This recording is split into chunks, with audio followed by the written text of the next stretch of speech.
it's Caroline, Fern from the Trail, and today I'm making a video about my 10 best pieces of advice for anyone hiking the Appalachian Trail, whether it's this year or beyond. This is what I can offer you from my heart, from my own experience. Number 1, you don't have to be fast, you just have to be stubborn enough. One of the biggest lessons that I learned on trail was that speed does not matter as long as you have the mental fortitude up top to just keep going day after day, even if that ends up being like over 200 days on trail. It took us 177 days to complete the full 2,193.4 miles. I would often feel discouraged about how many solo male hikers would constantly be passing me on trail, and I was always so frustrated having to get off on the side of trail. Yeah, we've just been feeling a little anxious today. There is a huge tramily of like 10, and they keep leapfrogging with us, and we have to pull over like 5 times for all of them, and yeah, just causing us a little bit of stress.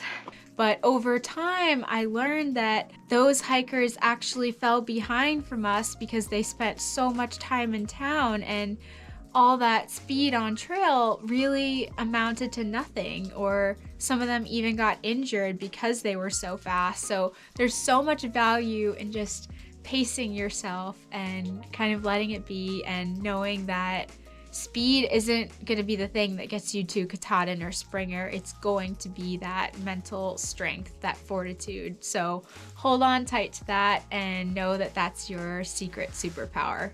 Number 2, your hike will not be all sunshine and rainbows, and that's a good thing.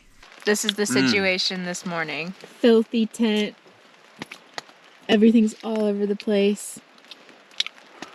No bueno. No.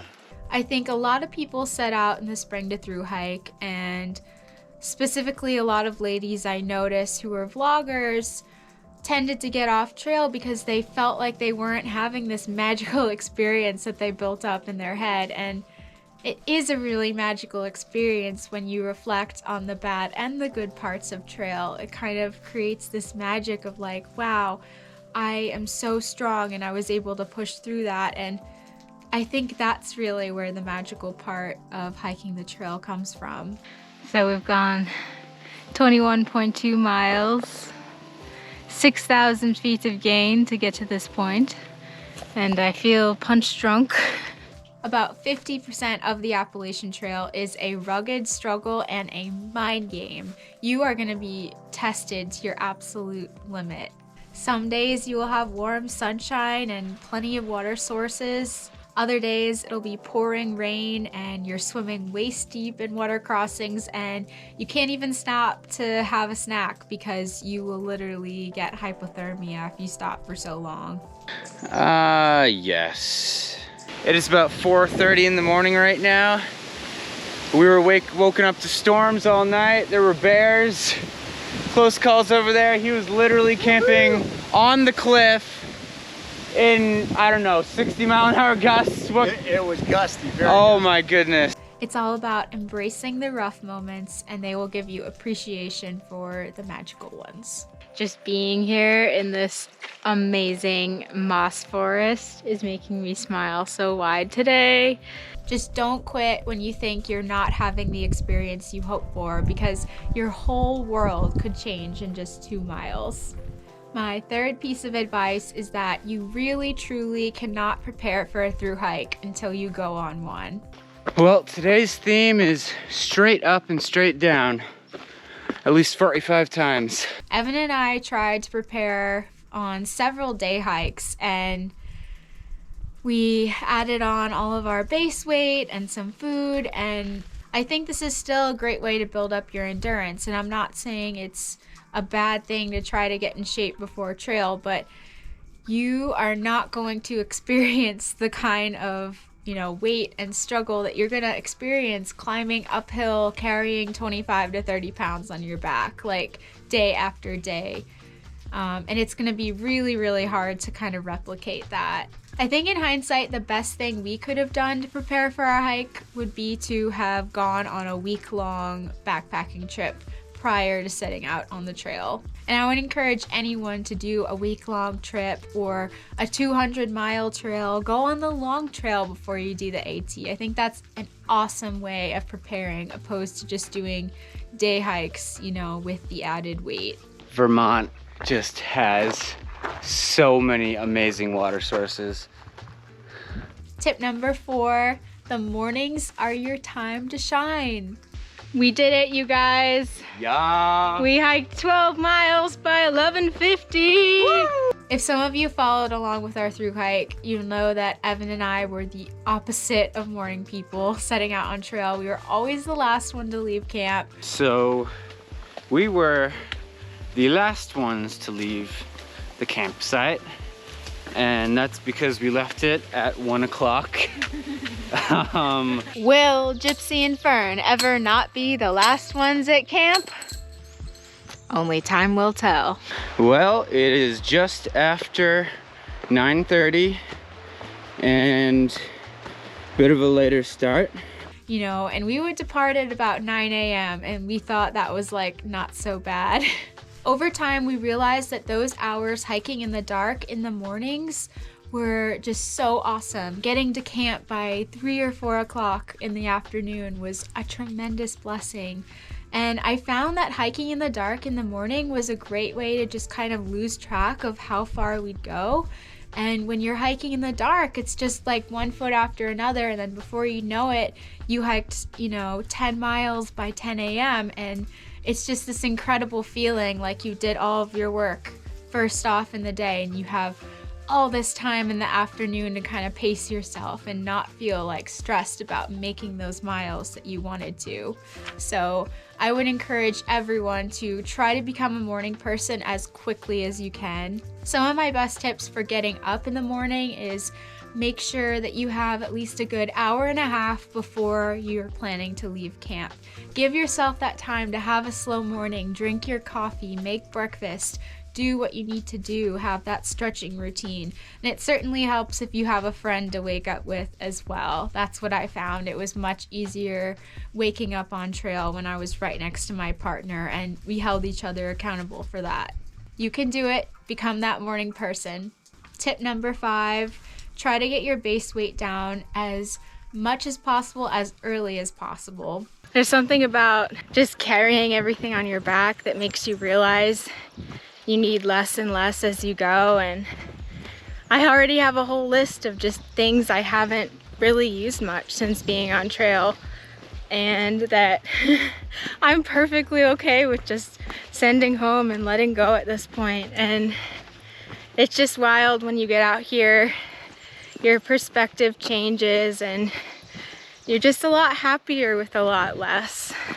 And I think that's a really beautiful thing. And not only that, but it also helps my back. As a woman hiking the trail, I found that a lighter backpack really was a huge difference to me. And I think at first everyone on trail just sets out with so much stuff, and then over time you really learn to live with less, and you learn that you're so much happier carrying less too. And over time you'll realize just those bare necessities that you need and what you're willing to live without. And this could vary for person to person too.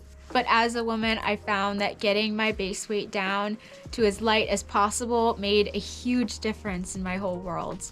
In Georgia, I was suffering from a lot of back pain from hiking, and it really made me doubt myself on the trail. And over time, I just kept dropping the weight, and it just gets so much easier as you go along.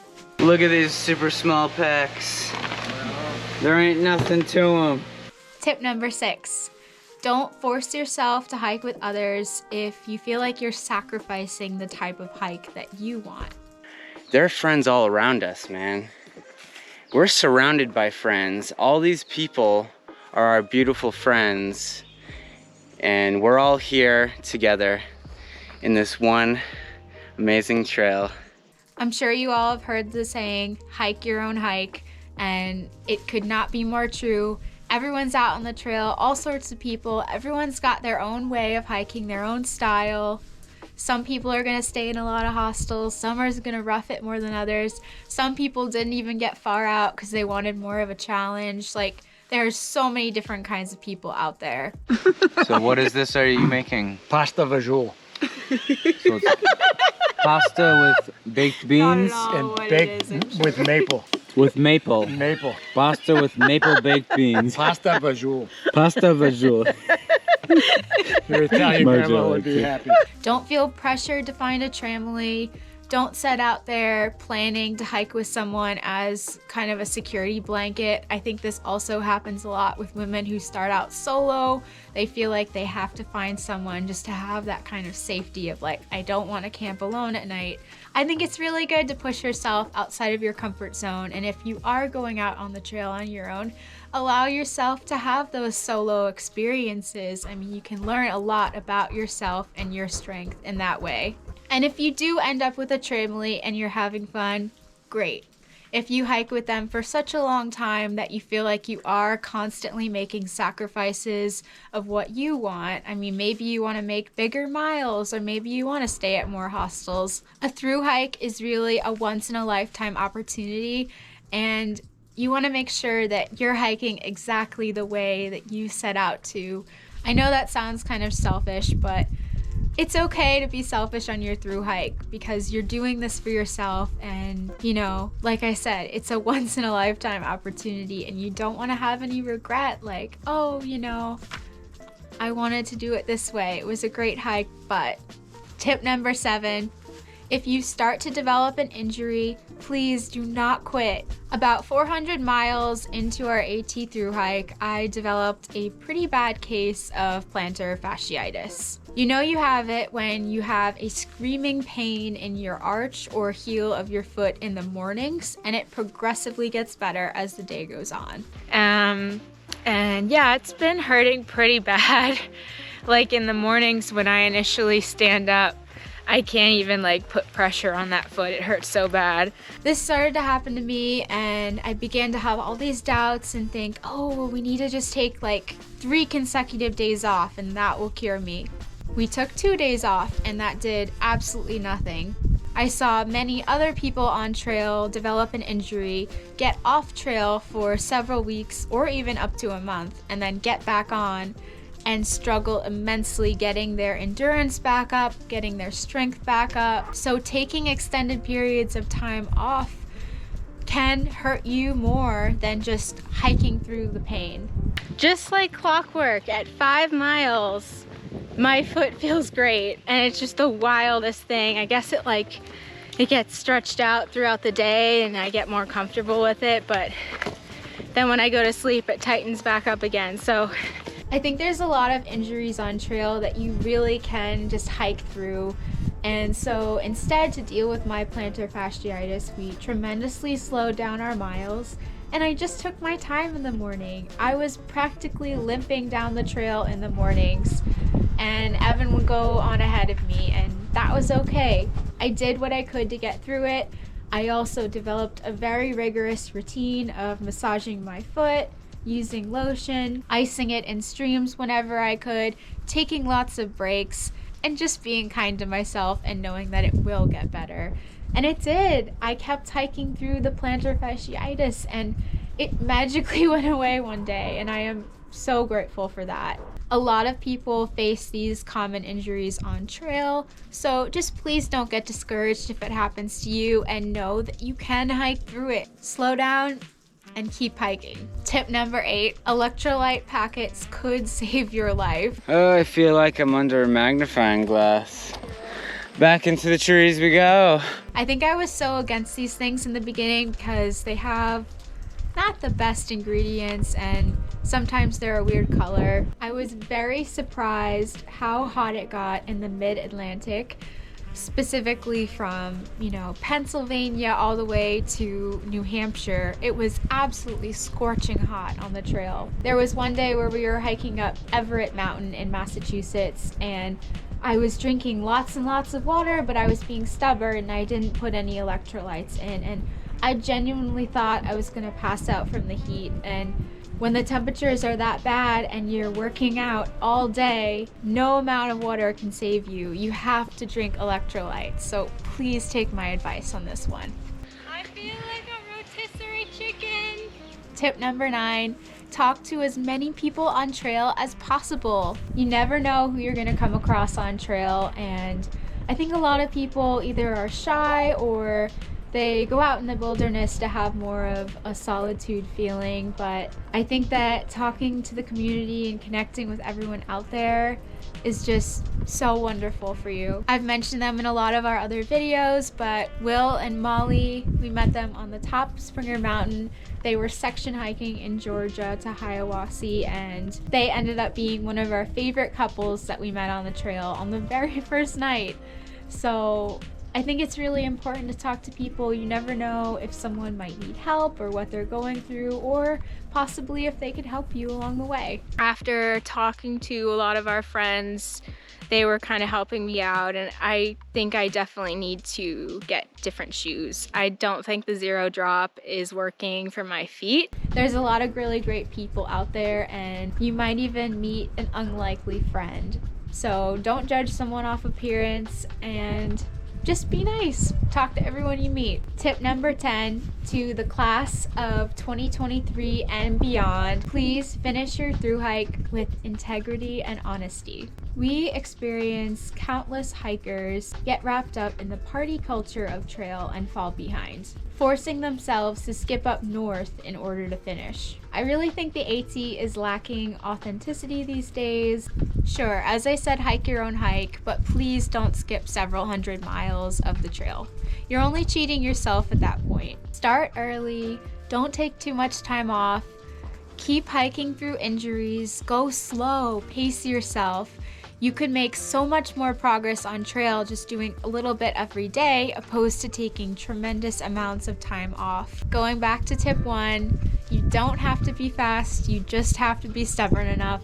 That is the secret magic cheat code to hiking the Appalachian Trail. Thank you so much for taking the time to watch. I hope you found value in this video. Evan and I are rooting for you all on your thru hikes and beyond. If you did find value in this video, please hit that subscribe button and follow us along on future videos. It would mean a lot to us if you helped us to grow our homesteading channel. I'm signing off for now. Happy trails, everyone. Look at this horrendous monstrosity. So I stopped wearing my gaiters because they weren't, like, the Velcro wasn't working anymore with the Hoka shoes, because unlike the Ultras, they don't have like the built-in like Velcros. So I stopped wearing my gaiters, and wow, you guys,